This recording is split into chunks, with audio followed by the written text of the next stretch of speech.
Look at where we are in comparison. This exact moment in time was when the alt season of 2017 occurred.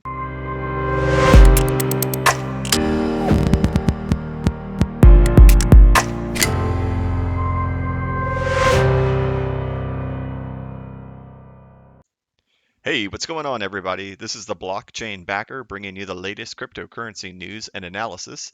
Today, we're going to take a look at the Bitcoin dominance chart and see if we can isolate the location of where the last alt season started to give us hopefully an idea of when that could occur with altcoins and in particular XRP.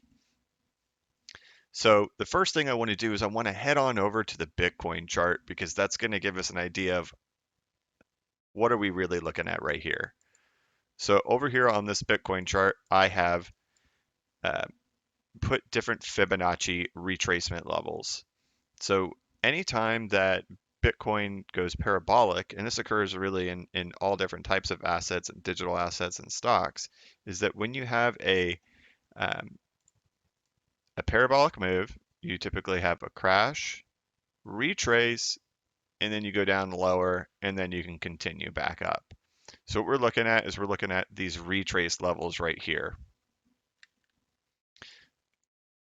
When we go into the past and we see, okay, here's a parabolic move, crash, retrace. On these charts, when you make a Fibonacci analysis with TradingView, it does not automatically input this 0.702.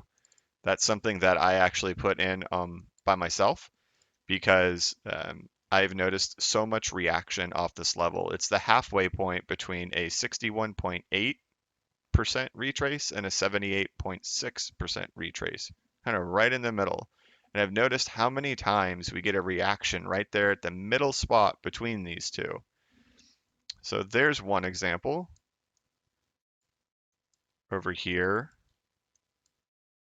we go parabolic, crash, retrace, crash again. Here, crash, retrace, we get to the 0.702, and then if you remember properly, back in September of 2017, what news ironically came out right here? Now, mind you, we see this structure all the time, right? You see crash, retrace to 0.702, then crash again, crash, retrace, crash again. Perfectly timed news occurred right here. And what was this? China bans cryptocurrency. It was not ironic, it was perfectly timed news that occurred right here. So that's why I don't really ever get worried about news that happens in the market because there are people out there who are trying to intentionally shake you out at technical locations. This doesn't just happen in cryptocurrency, this happens in the stock market, all different types of assets. They work together and shake you out. And this is exactly where the China ban occurred, right after that retrace, A, B, C. When we look at the very top of the market, what happened? Crash, retrace, 0.702, continue crash. And that's when Bitcoin had its big parabolic run up to about 20,000. Crash, retrace, crash. Okay, so now that we kind of have an idea of how it works, parabolic, crash, retrace, crash, let's go look at the Bitcoin dominance chart. This is where things get interesting. Bitcoin dominance. What do we have here? 61.8%, 78.6%, and here is the 70.2%.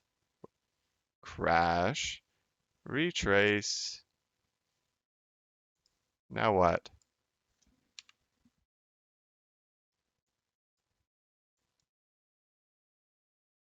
So we see this all the time. Crash, retrace to 0.702. Now what? So one thing I find very interesting is if we go to a smaller time frame, let's say we go to the 4-hour time frame, and we copy this. Let's move it on over to current times.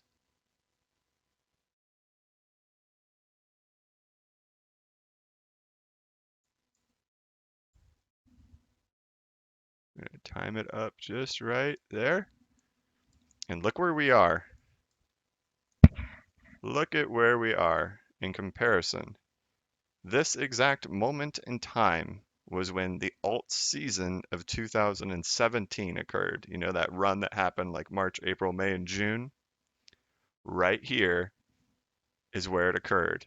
We have the same reactions, and now time has finally caught up. So I found this very interesting. So we have two arguments here, right? We have the fractal lines up and looks very, very similar with structure and time. And then we have this 70.2% retrace that has occurred. So I know that a lot of people are scared right now. You know, emotionally, sentiment is just getting shaken to its core, and that can be seen here on the fear and greed index, where we are now down to a 32. So um, it has broken below this support today in the last 24 hours, and we are now a very fearful community. But I just wanted to show you guys this, that all things are not, I'm not saying things are looking great for Bitcoin. I don't know. But one thing I can see is that, hey, we have a lot of good cases to believe that altcoins are about to have their shot. So, okay, that's really all I have today in regards to looking at charts. So let's go ahead and take a peek on over at any kind of news we have today. A lot of times the news doesn't exactly pertain to XRP, but really pertains to the overall economic environment that we are in right now and how things are happening. As you know, the stock market is parabolic and it has been for a long time. It's anybody's guess on when that thing is going to pop, but it's very obvious that it one day it will. And one of the scary things about that is that we are parabolic right now, and we've been doing quantitative easing from the Federal Reserve with buybacks. Um, and we have overnight repo operations where they're putting about $100 billion worth of liquidity into the markets overnight, every night. And the big question that everybody has is, well, if the markets are doing so great, well, why are we doing this? Why are we injecting all of this money into the stock market from the Federal Reserve? And we're never really getting a clear answer. They keep telling us everything looks great and everything is wonderful, but for some reason, there's this liquidity problem and we're having to inject money. And this was posted by Danielle DeMartino Booth at DMartino Booth. It took 21 painstaking months of slowly reducing the size of the Fed's balance sheet, and in just over 2 months, they've reversed 40% of their quantitative tightening. So last year, they were doing quantitative tightening. Suddenly, in September, I believe, August, September, is when they started quantitative easing and calling it not QE and saying everything is fine. And here's a good response right here. September, August, September area, quantitative tightening, boom, quantitative easing. As you know, the stock market has broken out to a new high recently, and yet here we are doing quantitative ease, not QE. Oh, excuse me, not quantitative easing. And obviously, we are doing quantitative easing, but they're calling it not. So there are a lot of things going on behind the scenes that they're just not telling us about right now. And that seems to be the story that we keep hearing and keep seeing for the last couple of years. It makes it feel like there's some type of big exit plan going on here. And there's some special club of people who've got it all figured out. And there is some exit or some game being played here. And we're all not being let in on what is happening. So we look at things like XRP and Ripple who are gaining insane amounts of momentum, And so many people in the media will not talk about XRP and will not talk about Ripple. But we see things like Swell, and we see all these customers coming on, all these people knocking the doors down to get in, but nobody will talk about it.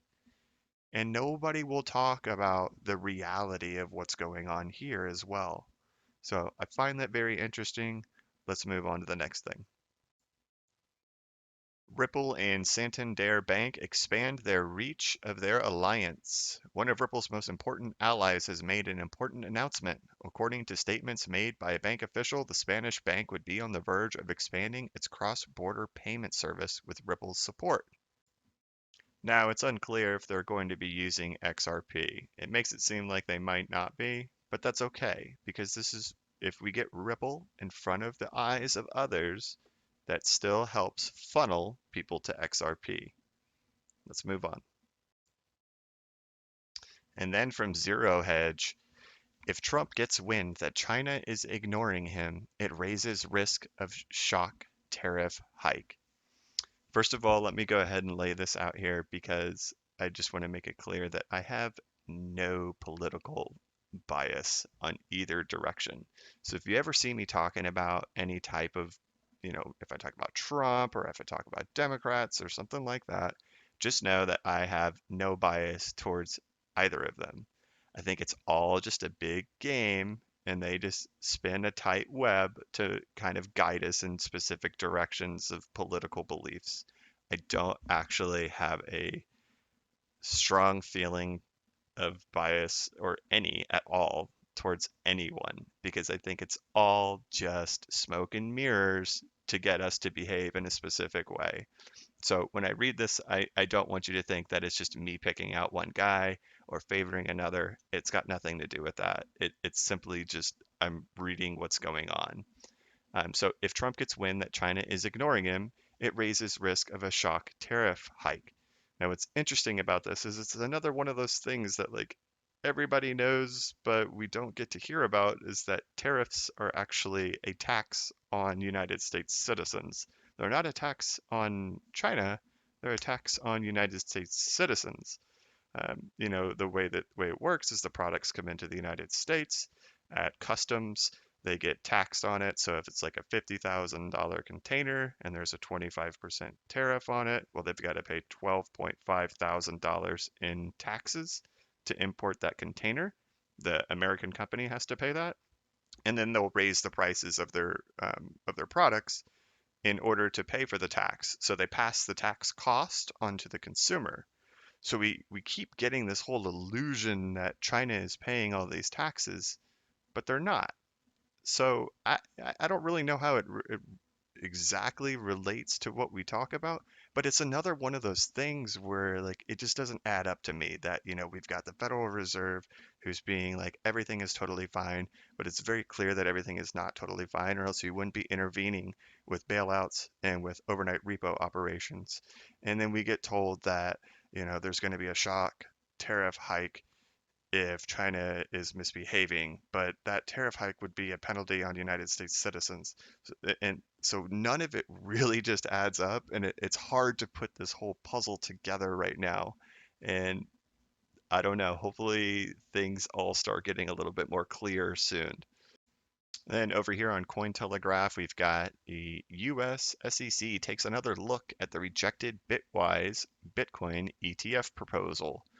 The United States Securities and Exchange Commission is reviewing its decision to reject the Bitcoin exchange traded fund filing from Bitwise Asset Management and New York Stock Exchange ARCA.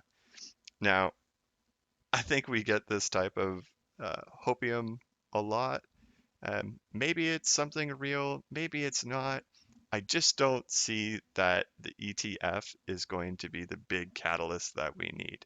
Yes, excuse me if I'm wrong, but when it comes to an ETF, the only real positions you can take in an ETF are going to be long, right? You're pretty much just going to be a bunch of buyers. There's not going to be people shorting in that market. So the excitement of an ETF is pretty much that, you can passively invest into this ETF from like your paycheck, right? So it's kind of like this hope that the ETF will get included in a lot of retirement accounts, and people can just passively invest in long Bitcoin. We've been around this market for long enough. We know that these types of teasers happen a lot, and we kind of just get the carrot dangled in front of us. So I don't know how real this is, but hey, there it is.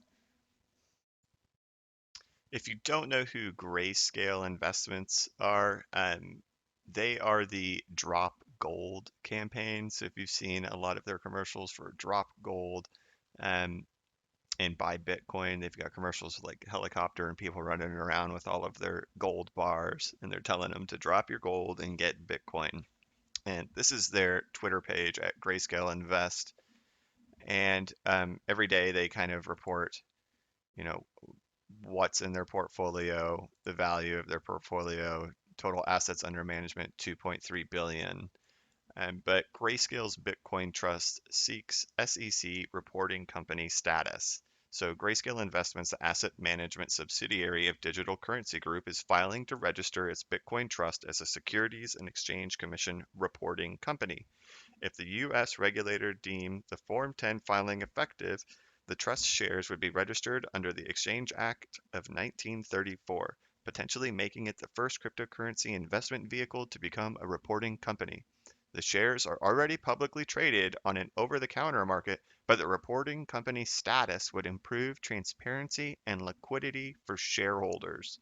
I'm not going to dive completely into this article, but hey, I think anything that's going to improve transparency and liquidity for shareholders builds confidence in this market, and I think that's great for everybody. So that's going to be it for today, guys. Thanks for watching. Please like this video and subscribe to my channel. As always, this is not investment advice. I am not a financial advisor, but if you ever need a pick me up or a little bit of reassurance, just remember that the blockchain backers got your back. Have a good one.